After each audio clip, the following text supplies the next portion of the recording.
যারা হঠাৎ করে আকস্মিকভাবে ইমাম মুয়াজ্জিন খাদেম খতিব এবং মাদ্রাসা শিক্ষক বিদায় করছেন, আপনাদের অন্তর কি একটু কাঁপে না?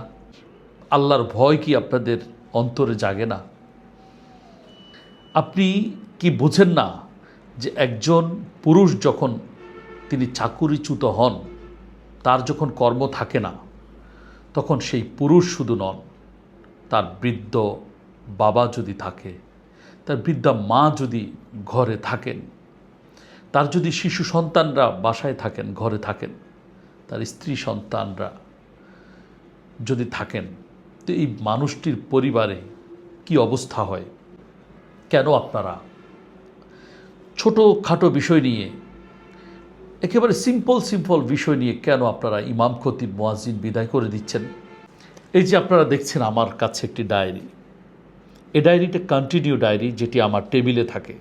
প্রতিদিন সারা দেশ থেকে নানা পথে প্রান্তরে থাকা ইমাম খতিব মুয়াজ্জিন সাহেবগণ, মাদ্রাসার শিক্ষকগণ, ওলামায়ে কেরাম, তারা আমাদের কাছে এরকম বার্তা পাঠান, আবেদন পাঠান, আমরা যেন তাদেরকে সহযোগিতা করি, তাদের চাকুরিটা, খেদমতটা যেন আমরা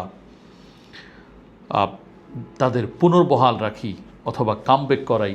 এটার জন্য তারা আমাদের কাছে আবেদন জানান। আমি খুব কষ্টের সাথে বলছি, মানে আকস্মিক বিদায় কেন করেন আপনি? আল্লাহর ভয় কি আপনাদের অন্তরে জাগে না? কি হবে যদি আল্লাহ তাআলা আপনাদের প্রতি অ্যাকশন নেন? তার মাসুম বাচ্চাটার কান্না যদি আল্লাহ তাআলা কবুল করে ফেলেন, তার বৃদ্ধ মা বাবার মনের কষ্ট যদি আল্লাহ তাআলা কবুল করেন, তো হে মুহতামিম, পরিচালক, মসজিদ কমিটির সভাপতি, সেক্রেটারি, ক্যাশিয়ার, কি হবে আপনাদের? কি হবে বলেন? একটাবার চিন্তা করেছেন? কারণ রিজিকে কখনো আঘাতকারী হবেন না।